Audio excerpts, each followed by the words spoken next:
Ladies and gentlemen, good day and welcome to the Q2 FY22 earnings conference call of Kiri Industries Limited.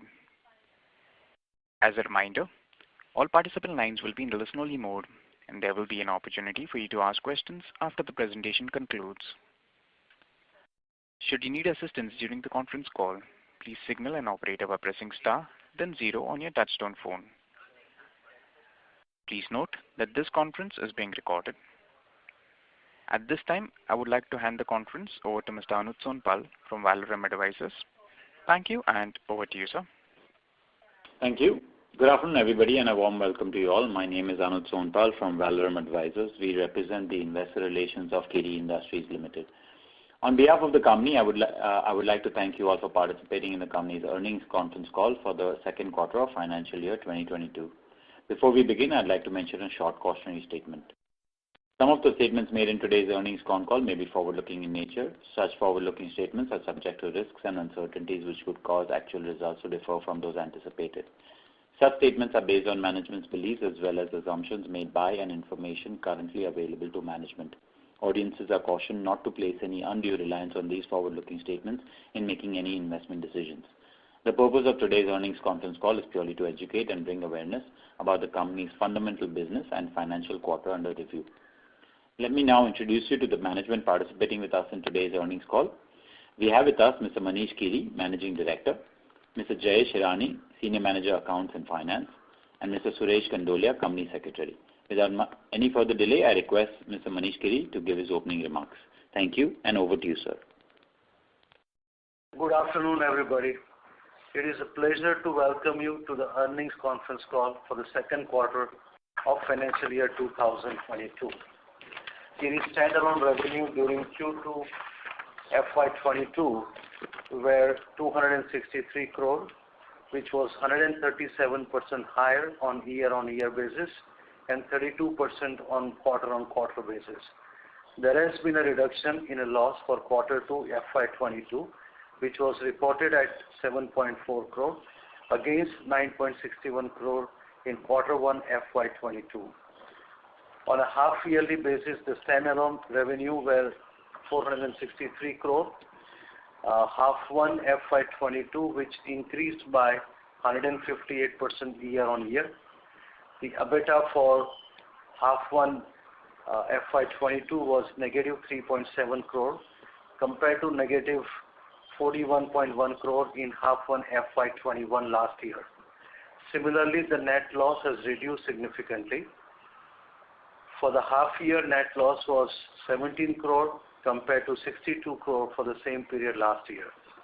The rise in crude oil prices during quarter 2 FY22 resulted in an increase in raw material cost, which impacted the company's material margins. As the cost increase could not be immediately passed on to the customers, the increase in coal and lignite prices have impacted power and fuel cost. Secondly, crude oil prices have increased freight for transportation of goods, and overall international freights have increased significantly.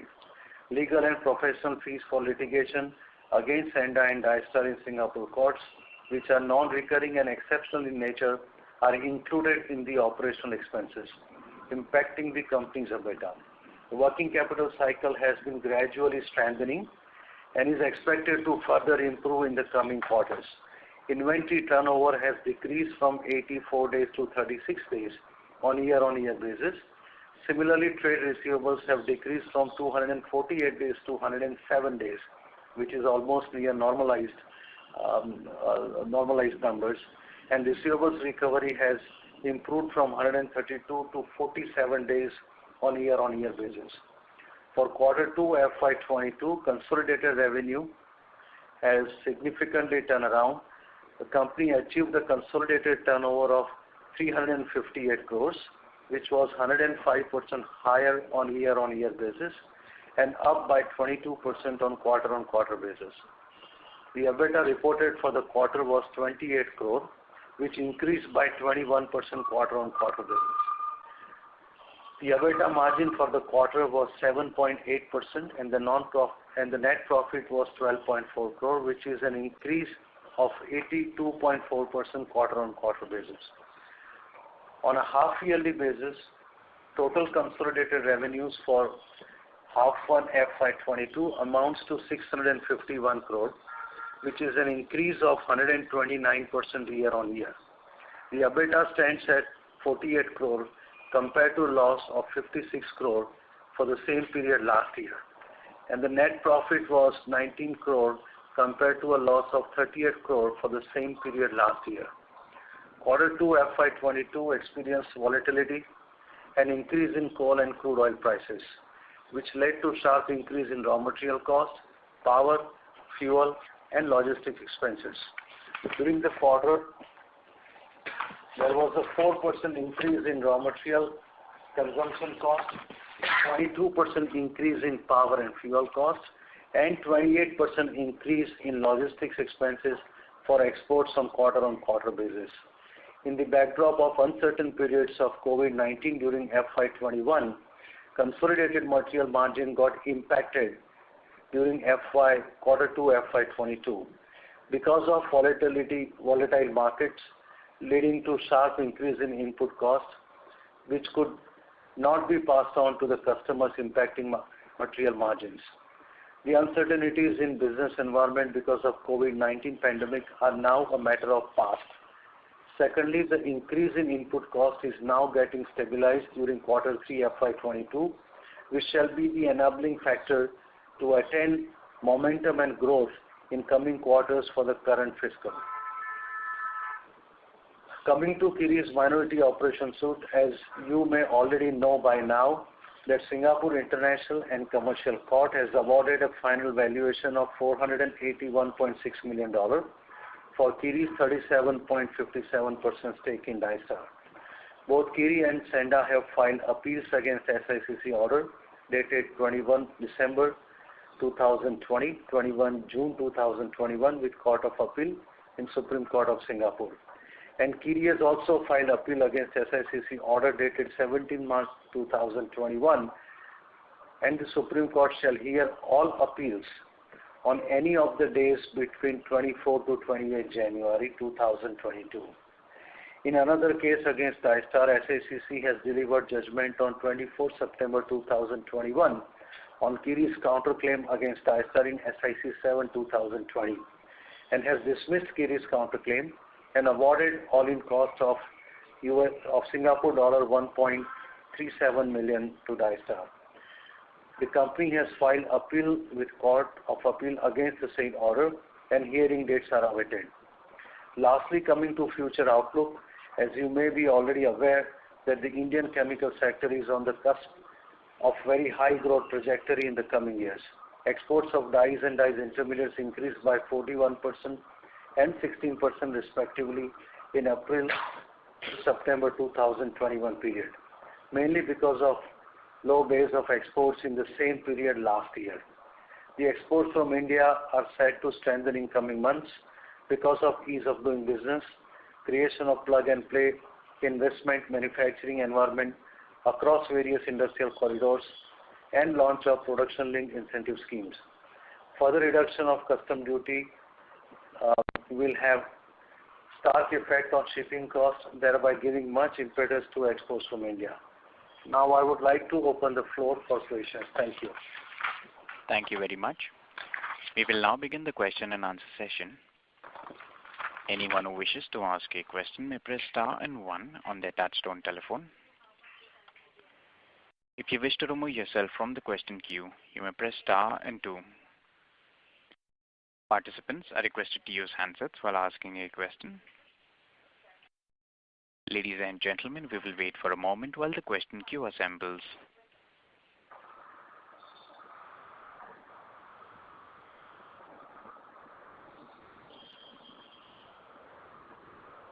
The first question is from the line of Ashit Koti, an individual investor. Please go ahead. Good afternoon, Manish bhai. Good afternoon. Hope this Diwali and New Year will bring in much better things for Kiri. Same wishes for you too. Thank you. And the shareholders also. Now, sir, two things which I just wanted to understand. One was we have share of profit of associates, Right. which we are showing in quarter 2 as 888 million. Correct. And on half yearly basis, we are showing as 1725 million. So that means 172 crore, Correct. if I understood it rightly. And whereas we are saying profit after tax of 192 million, that means 19.2 crore. Have I understood it rightly, sir, or is there a mistake from my side? Just to clarify your understanding, hold on, I will just open up. You're talking about the consolidated statements, right? Yeah. Consolidated statements, earnings of, Share of profit of associates. right, which is 88.77 crore.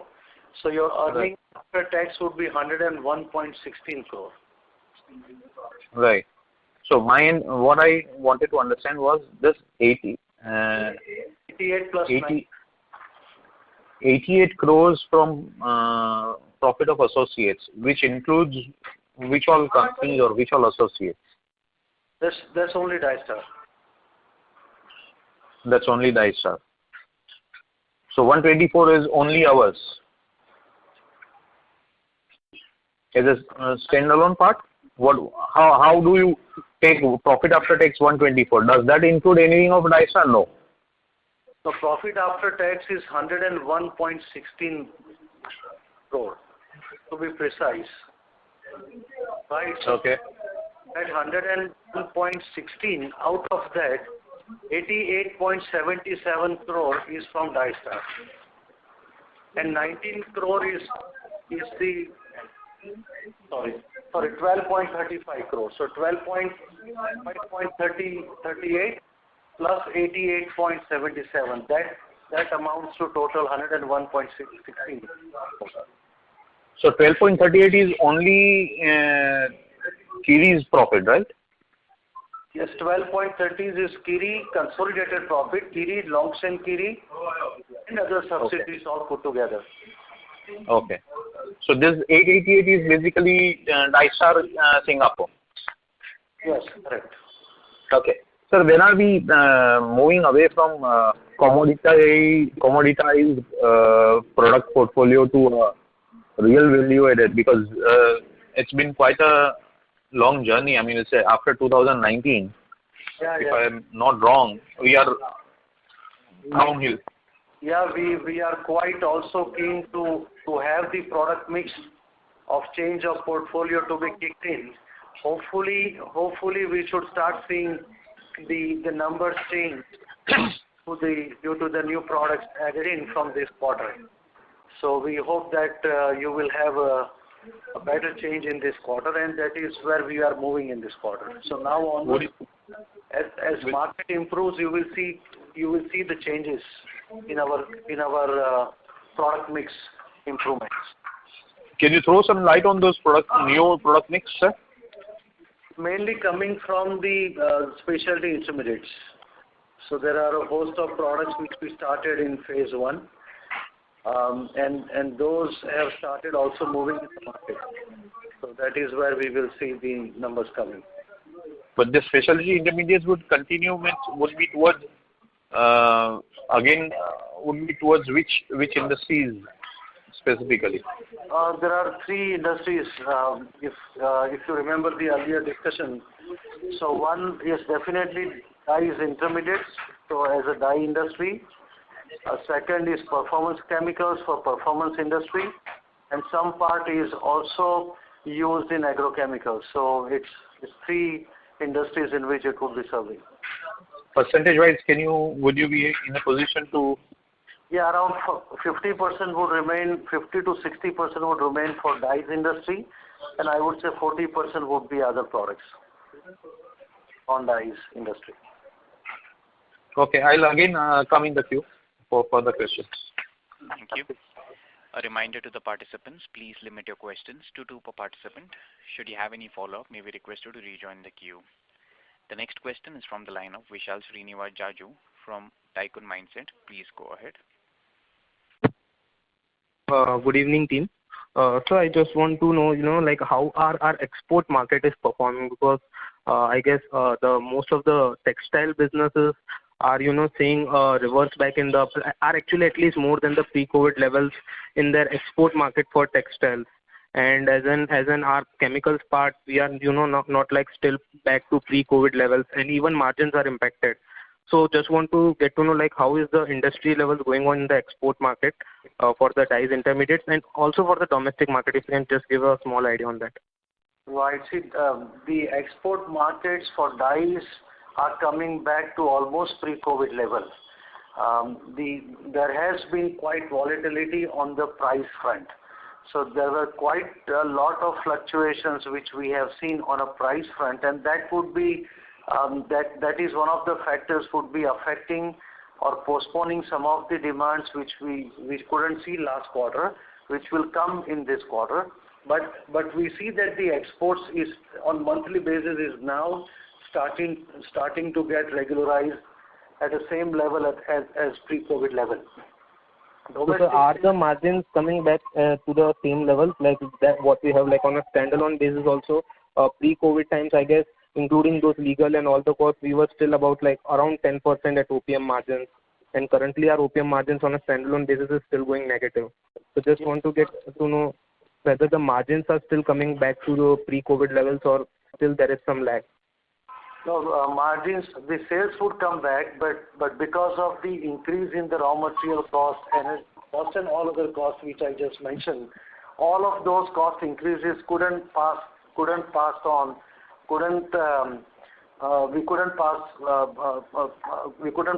to the customers, and that was the reason that our margin still continue to remain on a lower side or neutral or better side last quarter. So this quarter we expect that the prices are increasing to a level that raw material increases are passed on and the profits are also maintained. So hopefully from this quarter onwards we are expecting that the margins on the price increases would also be sufficient enough to maintain the profits. Because there has been price increases, and those price increases have been absorbed by the cost increases. Again, legal expenses are ongoing, and legal expenses would continue to go on to continue at the same speed till January end, because the final hearings are January end. So we expect that the legal expenses would continue to incur. Okay. So sir, we don't have a hedging policy for the raw materials, right? There is the practically hedging is not possible in the raw material side, because when the raw material prices increase, most of the raw materials are supplied by one or two companies in India or from outside also. So where you have no choice but to pay the price increases the day it happens. So whether you buy from Reliance, you buy from GNFC, you buy from other companies, the moment the prices are increased, even products like caustic soda ash, you have to pay instantly the increase in raw material prices. That long-term orders or even existing orders have to be amended. That is how the raw material markets operate and the basic chemicals market operates. So you can only use your low-cost raw material to the extent you have stock. But otherwise, you will have to pay the increase instantly the day it is implemented. That is how it operates practically. Okay, so I guess it would take more 2 to 3 quarters for us to be back at least at the pre-COVID OPM levels, like margins levels. Sales might be there, but that must be because of, I guess, the inflated prices which are going on. But margins will be back to pre-COVID level after 2 to 3 quarters, or we are expecting some more delay? It will start coming to pre-COVID level from this quarter, because last quarter is the one in which all pass on of the cost has already happened. Okay. We couldn't make profit. Let me put it this way, but we could pass on whatever increases that have occurred, right, in the last quarter. But this quarter, because of the prices further increasing, we would have profitability in addition to passing on the price increases which have already taken place. Okay. And sir, just last one question. Sir, actually we have our borrowings like at almost we are almost at no borrowing levels, and we have some other plans to divest in some other areas as well. So apart from non-die segment, which you said like you want to plan to invest in those segments in the previous calls. So are we planning to take up the debt levels, because currently the interest rate are I guess also at the lower end. So are we planning to take up the debt levels and start up with the new sectors, new geographies as well, and in the newer product stream as well, so that we can have at least the best business time after 1 to 2 years in other areas as well? Not in this financial year. We would not borrow in this financial year. We would first make business stabilized, and we would first ensure that our working capital, the market, margins, all are on track. So our efforts would be on business rather than incurring new investment and new capex. As we mentioned earlier, we will complete the second phase of specialty intermediates plant towards the end of the financial year, which is just a pending implementation compared to a fresh investments, which we are not going to do in this financial year. Okay, so expansion would be only basis of the DISTAR funds, right? That would happen in the year 2022-23. Yes, that would be next year. It's not like we would never borrow in life. Okay? Yes. Opportunity arises when we see good projects to ensure that we have adequate return on equity. 2022-23, we will see what is the best mix of equity and debt, and we will borrow in years to come. Okay. So, sir, do inorganic expansion or acquisition make sense in this industry? Because I don't know much about the industry on the intermediate side. So, just want to know, does the inorganic acquisitions make sense? It would make sense if valuations are right, and if proper size companies are available. So there would be some opportunities which may throw up in global market, if not in India. Okay. Right? But there is no target currently in radar. There are no decisions on that front, and we haven't been approached by any companies offering their companies to us. So nothing like that has on today on the table. Got it. Thank you. That's it from my side. Thank you, sir. Thank you. A reminder to the participants, please limit your questions to 2 per participant. The next question is from the line of VP Rajesh from Banyan Capital. Please go ahead. Thanks for the opportunity, and good afternoon, Mr. Manish and the team.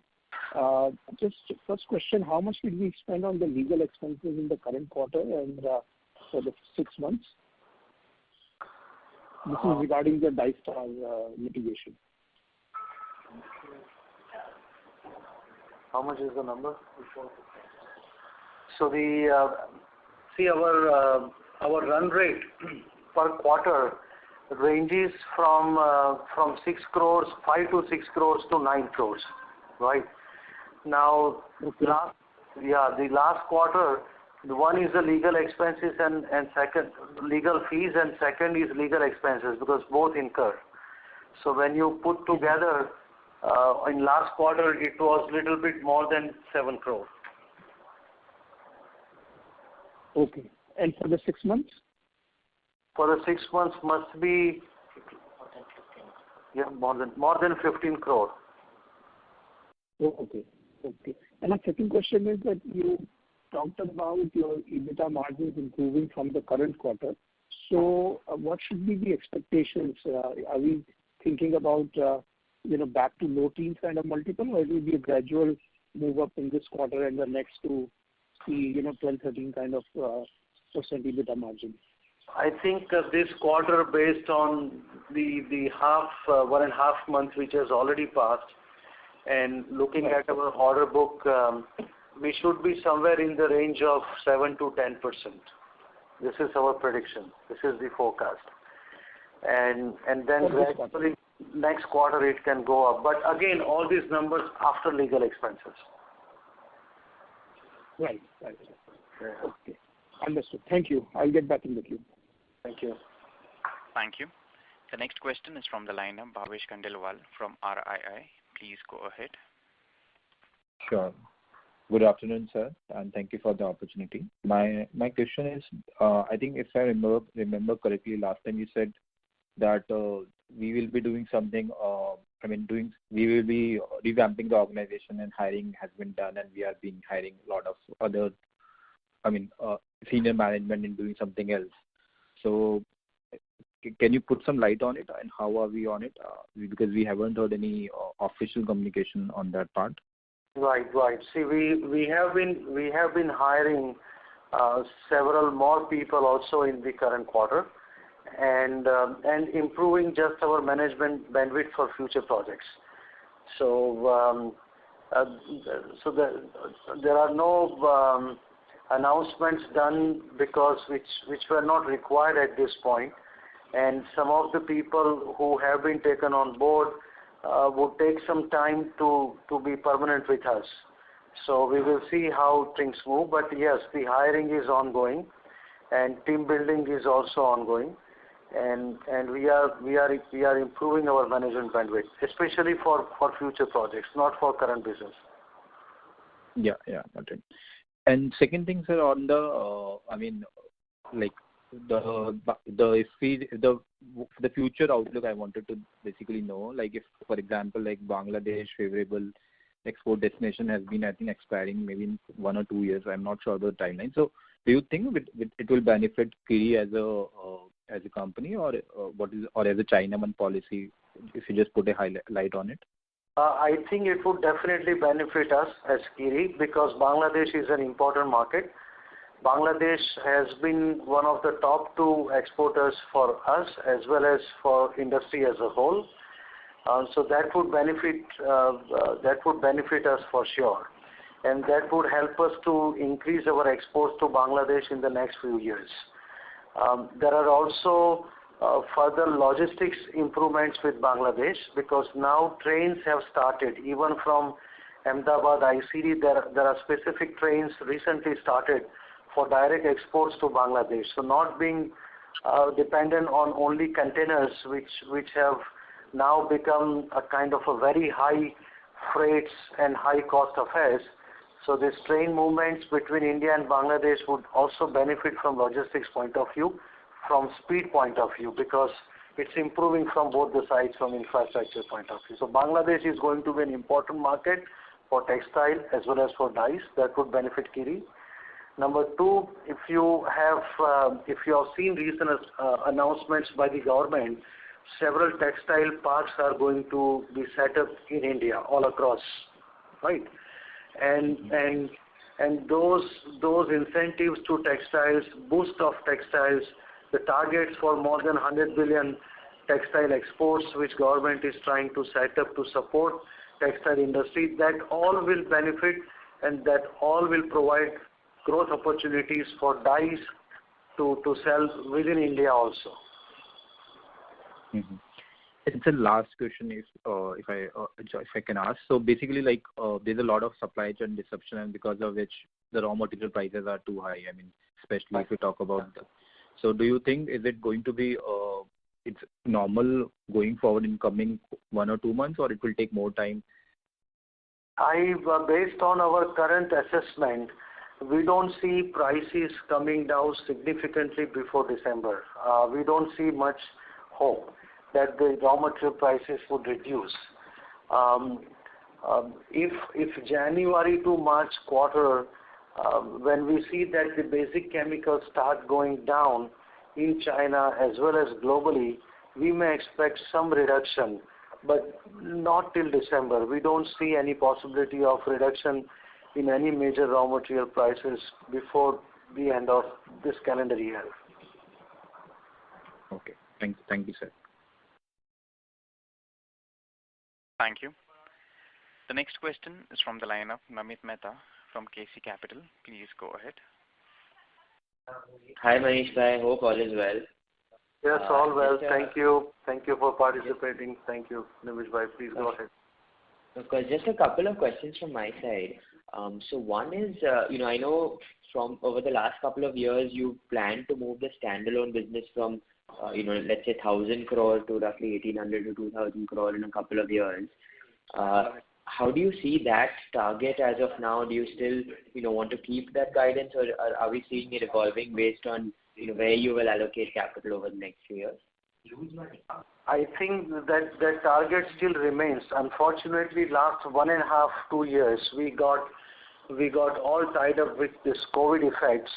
But now, having that behind us, I hope that we can have that target now restarted from this financial year. So hopefully in a year or two, we should be able to ramp up because we have capacities. We have we have already put capital in earlier plants, which we already established. And now it is only a matter of ramping up production, improving sales, increasing export, and utilizing our already invested assets. So that would be our number one and the first attempt to ramp up the standalone numbers, sales, as well as margins both. That would remain priority. Regarding your second point for the new expansions or investing into new projects, that we will see in 2022-23, but not currently. Understood. And just to confirm, so once we go ahead with the phase 2 capacity expansion, that's basically all that's required for the revenue expansion to go to 1,800 to 2,000 crore, right? Right, and not the additional capex. Got it.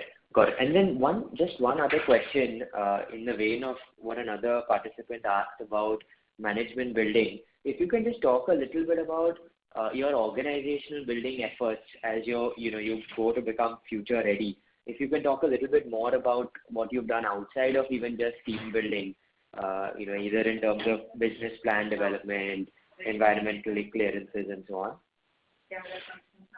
Right. So see, there are several objectives for which we have strengthened the management, and we are strengthening. One is, as you rightly said, we have one area of people who have been applying various environmental clearances on various lands that the company has, right? Number two, also in specialty chemicals, there are various different products. And we have tried to hire people specialized in those product ranges or in those product sectors. So we have, for example, there is benzene, nitrobenzene derivatives, area for so we are studying those. We have got people on that. There are some areas which are related to fertilizers and other byproducts. So we have got people for that. And we have also got several technical people added in our lab, which are now studying, reviewing, checking, products such as APIs and pharma sectors. So we have selected people from different sectors to both technical side, environmental compliance side, and also project and commercial business preparation side. So our in-house team has been preparing various techno-economic feasibility studies. We have hired 3 to 4 outside agencies also to work with this team, and that is how we have collected people who have experience in various fields. So that's where we are trying to build ourselves. Perfect. Thanks so much, Manish. Thank you. The next question is from the line of B. Suresh, an individual investor. Please go ahead.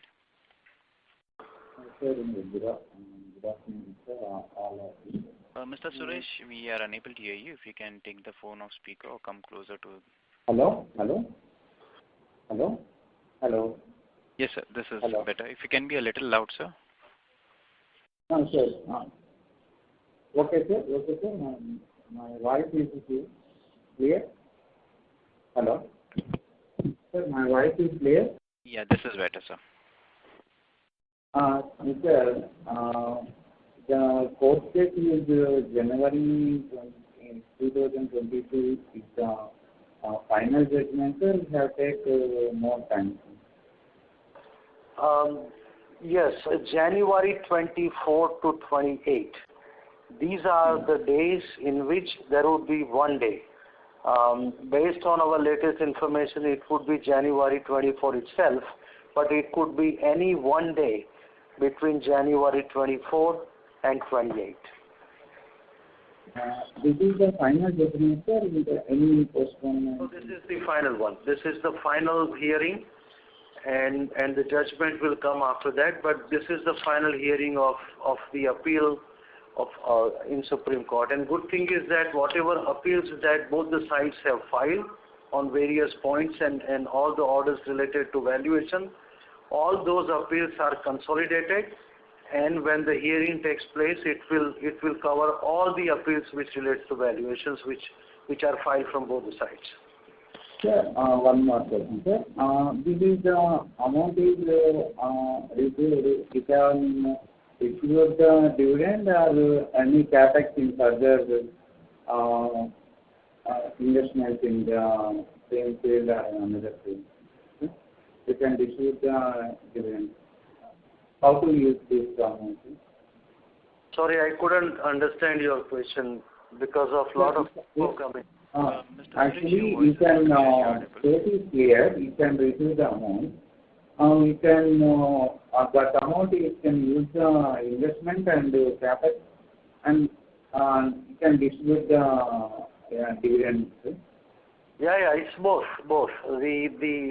The breakup precise number has not been decided yet because we are still waiting the final number from the Supreme Court. Hopefully, it would continue. It would have the same number what International Court decided, or it. So that's the hope. But let us see if it is changed. Then looking at that, the broad usage is what you rightly said.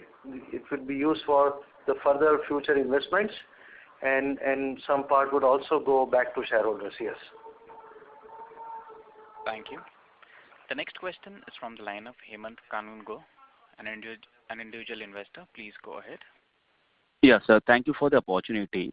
Sir, I just want to ask, sir, as we know that Senda, the Dystar has been consistently making profit post the 2000 itself after the verdict, 2018 verdict. So is there not a way when we can ask Supreme Court to, at least release our share of earnings, that is 37.5% of earning, so that, it won't lead to further operation of Kiri Industry?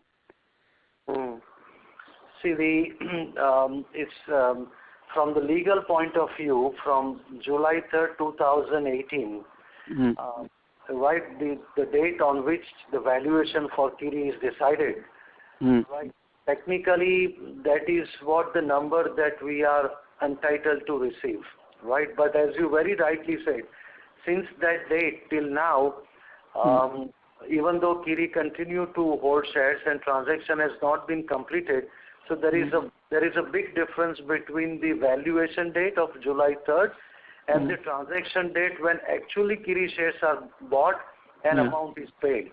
And it's not few months, but you are looking at almost 3 years time gap between these two, right? So Kiri must be entitled to get something, either profit or interest, or that there has to be some upside that Kiri has to get for this particular period, and that point is also in appeal.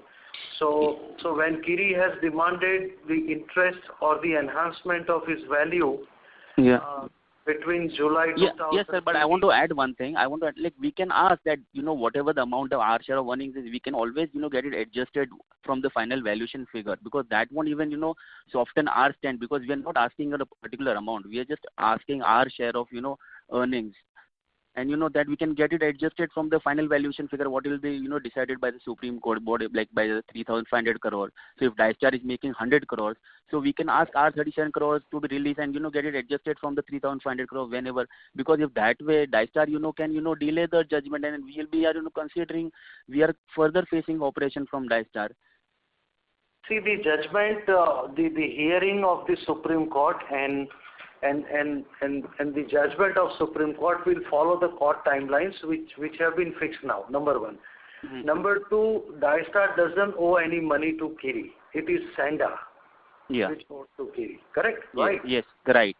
So legally speaking, we do not have right to collect money from Dystar, but we do have right to collect money from Senda. Right?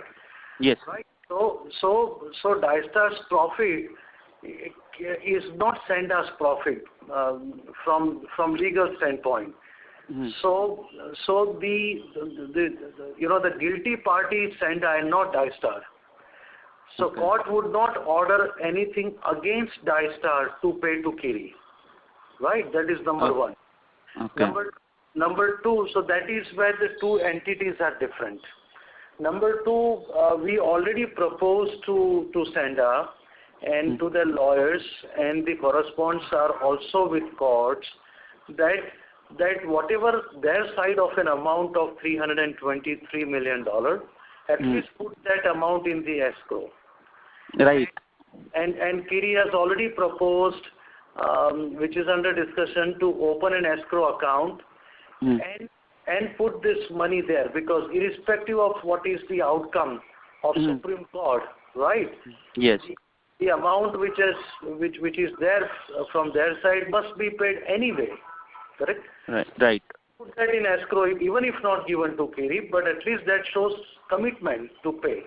Correct? Yes, correct. Sir. So that aspect and that proposal is still under discussion between both the parties, and also corresponds are ongoing with the court.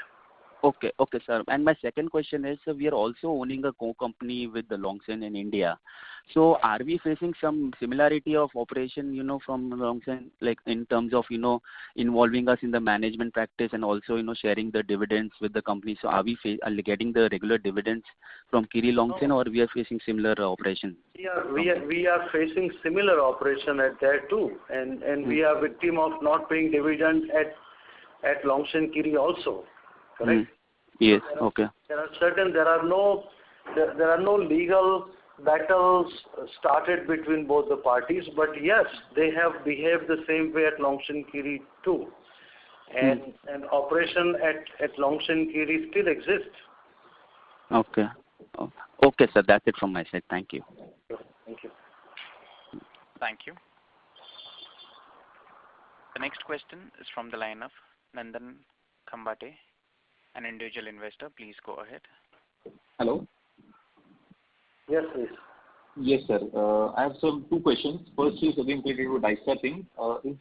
Once the Supreme Court judgment comes in January last week, is there any way that Longsen or either Kiri can appeal to another forum? No. International Court of Law, etc.? No, there is no further appeal. Let me just rectify. As I mentioned earlier, January 24 to 28 is a hearing date, not the judgment date, right? Okay. So judgment come afterwards, after hearing. But there is no further court, there is no any upper court, or there is no other place to go to appeal for anyone. Okay. So January last week is the final hearing? Yes, correct. Okay. And sir, what is the appeal made by Senda in this case? So are they sticking to 323 or the figure which you just mentioned? Or what is the appeal which they have filed against the order, SICC order? The appeal is only now dealing with the valuation, with the number, right? Okay. Whether to pay Kiri or not, whether Kiri has suffered minority operation or not, whether the buyout order is a right order or not, all these matters have already been heard, decided, upheld by Supreme Court already.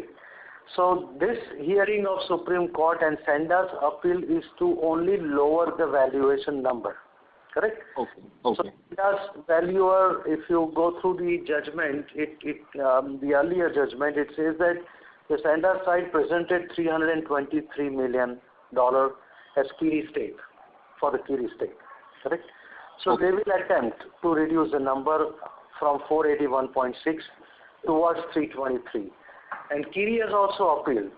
Kiri's attempt would be to increase the number from 481.6 to 700, 750, because Kiri also has several points which are strongly in favor of Kiri that can be argued at the appeal. So both the parties will only fight for a number. That is the only matter in Supreme Court to give what number. Okay. So, sir, in this case, are we going for dual prayer? That is, if court accepts 700 or 750, the claim which Kiri is making, If that is fine, but if they reject and they stick to 482, have we also paid for interest on that? Have we made a dual payer in that case? Sorry, but what is your question? No, while filing an appeal, have we made a dual prayer citing our claim, Kiri's claim is say 7 or 750 or what the actual number may be, and the court does not accept that and sticks to the 482 valuation, are we also praying for the interest portion? So are we praying two things? Yes. We are also appealing. One of the main points in appeal is interest portion, correct? What is the interest rate, sir, in that case which you have claimed? It's a fixed interest rate in Singapore, 5.33% per year. Okay. Fine, sir. And last question. Mr. Kambate, so sorry to interrupt, but for any follow-up, may we request you to rejoin the queue, please? Thank you. The next question is from the line of Prashant Hazariwala, an individual investor. Please go ahead. Hi, good afternoon. Good afternoon, Prashantji, please. So, if I will take out this legal cost, what will be the EBITDA margin for standalone entities? If you see annually, the legal cost, if I give you the number now, has ranged somewhere between 35 to 40 crore per year. Okay. Right. So if you take half yearly, 15, 17, 20 crore, something like that. That is how. So if you take it out, then your EBITDA would be at least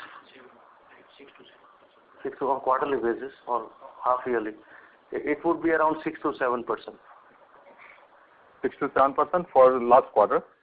For half year, this financial year. Half year. What about the last quarter?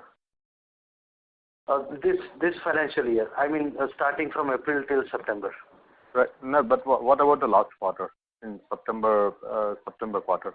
September quarter legal cost was even higher. So last quarter and this quarter together, we just reworked the number. It was more than 15, close to 17 crore.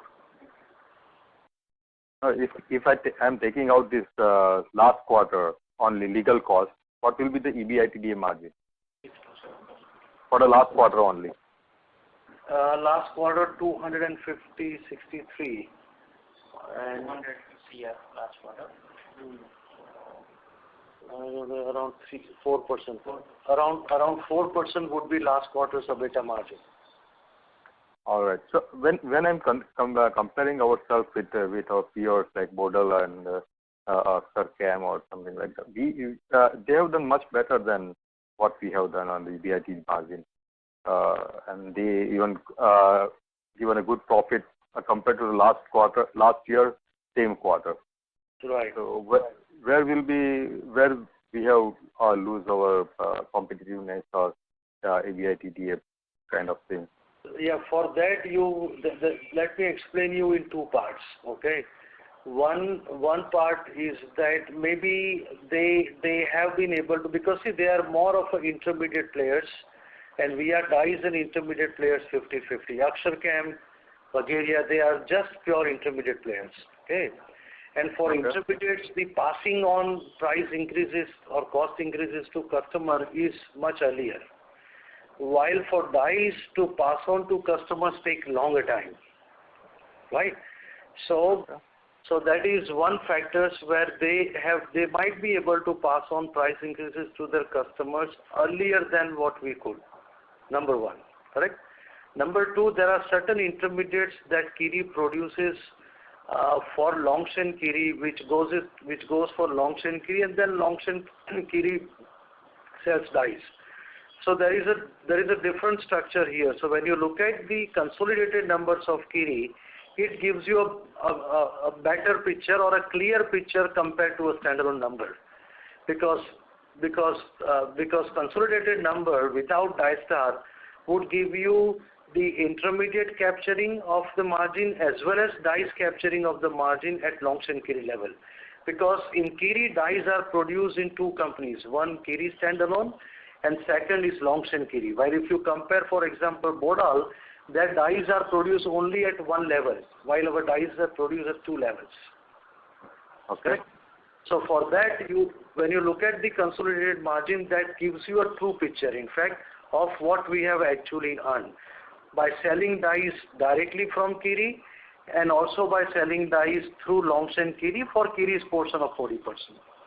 So let us say if you look at the consolidated EBITDA number, which is close to 8%, and if you add around another 5%, let us say for half a year, you will come to around 12-13%, which would be in line with what they have done.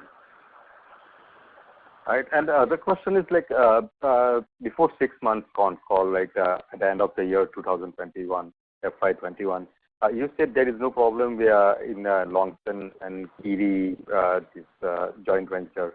Now you are saying that we are facing the same kind of problem, right? So how this kind of things will, because we have not yet settled down this Dystar problem, and we are going into another problem. And Dystar problem has taken almost 4 or 5 years after we claim, right? So, let me just clarify. There is a clarity required you. If you understand question properly, okay, and my answer properly, there are operational problems or there are management problems or company problems. There are no such problems.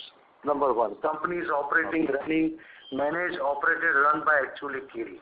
That's one. Which one, Longchen and Kiri? Question, Longchen Kiri, yes. Okay, yeah, okay. Right. The second question, what was asked to me by the gentleman, are we facing minority operations in Longchen Kiri? That's a different question, correct? For that, my answer is yes, because since 2009 till now, Longchen Kiri has also not paid a single rupee of dividend to Kiri, even though being debt-free, correct? So it may be operating, it is generating profits, it's a normal business operations, but do we also face minority operation in Longchen Kiri? That's why my answer is yes. I hope I'm able to explain to you. But this company is run by Kiri only, right? Correct. But to management dividend is a majority directors, isn't it? So are they taking dividend, or they are also not taking any dividend? Also not taken dividend. Nobody has taken dividend, right? Nobody has taken dividend since 2009. Correct. So all the accrual is happening into the Longchen Kiri, right? Yes, correct. So we are a good part of this management, or we are having some how this management board is working? The management, the board is structured with 3 directors from Longchen and 2 directors from Kiri, right? But the management, managing director and operations are all belong to Kiri. Okay, all right, no problem. Thank you very much. Thank you. The board matters have majority with Longchen. Thank you. The next question is from the line of Rohit Aswa, an individual investor. Please go ahead. Good afternoon, sir. I have 2 questions regarding the January hearing. The first is, does the hearing have to get completed in 1 day, or can it further get extended and we get 1 more day later on? And second is, based on our experience with Singapore court now for years, when do we expect the judgment to be delivered after the hearing is completed? The first answer, as per the current indication from the court, the hearing would be just 1 day. So only 1 day would be given for arguments. Number 2, based on our prior experience with Supreme Court and in general the judgments, the way Supreme Court gives post hearings, our earliest judgment has come in 22 days from the hearing date, and it has taken maximum about 2 months time also. So we can expect that within couple of months the judgment can come. Okay, great. Thank you, sir. I had 1 more question regarding FCCB conversions as well. I understand we have about 1.2 crores FCCB conversion pending by January 17. What is the status on that? Till now, we have not received the conversion notices, but hopefully before January they might come. The moment we receive, we'll announce. Okay. And if they don't come, sir, then what are the options we have? If it doesn't come, then then the company will return FCCB money, and that would not be converted then. Finished. Okay. Thank you, sir. Thank you. The next question is from the line of Ashit Koti, an individual investor. Please go ahead. Thank you, sir. Sir, with regards to launch and Kiri, I mean, say when we have faced this problem of 5 years at Singapore court, and suppose if we have to again fight it out in Indian courts, the amount of time, efforts, money which would go in fighting it out would be huge. Yeah, fighting out for what? Either to get paid for whatever time, efforts invested by Kiri in launch and Kiri. Right. Or if they are not, then you are fighting it out to acquire the control. Yeah, so you mean to say management control Kiri already has. You mean to say for fighting out for separation, correct? Yes. Right, to get separated. So separation, that is what you are indicating, right? Yeah. So we will have a discussion because till now, what I understand, both the parties have been dealing with the Dystar dispute and the legal battle at Dystar level, correct? Right. There is no legal battle in this entity, in Longshan Kiri, but we would always endeavor to settle and to discuss, mutually to figure out if we can separate mutually. If not, yes, then again it would be spinning into the courts for the separation purpose. But let us see what happens. It would be speculative for me to say that once Dystar is separated, I think both the parties will have the senses to prevail and try to figure out to separate amicably. I hope so. But and there could be a legal battle, yes. And where does Dystar stand today? I mean, say if they have to make the payment to you at one shot, are their balance sheet that much strong enough to pay you in one shot? Yes, balance sheet is very strong. Okay. Balance sheet of Longshan is also extremely strong, and Dystar is also zero debt, and Dystar has a very high significant cash sitting in there. Okay. So in a way, we are going to miss out on the huge potential which Dystar was offering at when 2009 we acquired. We lost a decade and more, and yet we also lost some market share indirectly. I didn't understand what you are saying. We lost one more than a decade in Dystar, management mandate and otherwise. And we also lost some market share indirectly because now Dystar is no more going to be with us. No, Dystar, Kiri has not supplied a single kilo of material to Dystar since 2014. Just to clarify, Dystar is no longer a customer of Kiri since 2014. So Kiri hasn't lost earlier anything. Kiri has not lost. Kiri has its own set of customers, distributors. Kiri has its own products. So Kiri has not lost anything in terms of its sales or market share with Dystar, number one. Okay. Number two, Kiri invested 10 years ago 95 or close to 100 crores.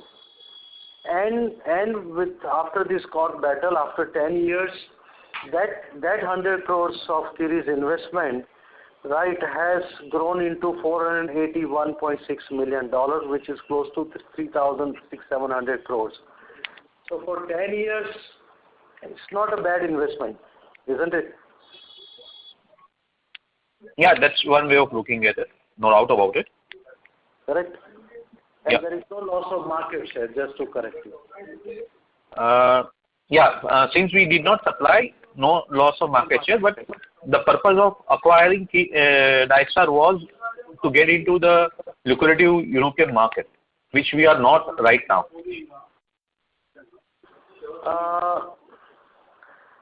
European market for dyes industry is no longer lucrative because there is no textile left in Europe. Okay, so it's only China and Third world countries. It's only Asia, Turkey, Honduras, Central America, Brazil. These are the places who do textile processing. So Dystar sales of dyes in Europe itself is much lesser, and the largest is in Asia. Capital work in progress 578. So sorry to interrupt. May we request you to rejoin the queue, please? The next question is from the line of VP Rajesh from Banyan Capital. Please go ahead. Thanks again. Just a quick question. What was the capacity utilization in the September quarter? Yes. Yeah, we'll give you just now. Hold on. For dyes at a quantum level, what is our capacity utilization in the quarter?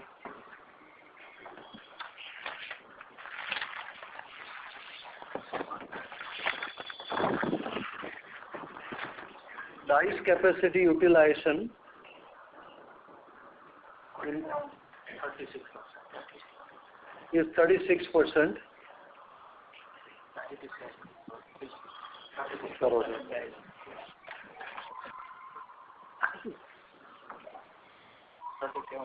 Capacity utilization. Okay, and intermediates? 37% to be precise is the dyes capacity utilization. Intermediate capacity utilization is 88%. Okay. And what do you expect it to be in this quarter, given things are getting better? Yeah, this quarter the prices, the margin-wise prices would be better compared to last quarter, and dyes capacity utilization we should be able to touch close to 50%. And we will. Our endeavor is intermediate capacity utilization also increases to 95%. Okay, great. Thank you and all the best. Sure. Thank you. As there are no further questions, I now hand the conference over to the management for their closing comments.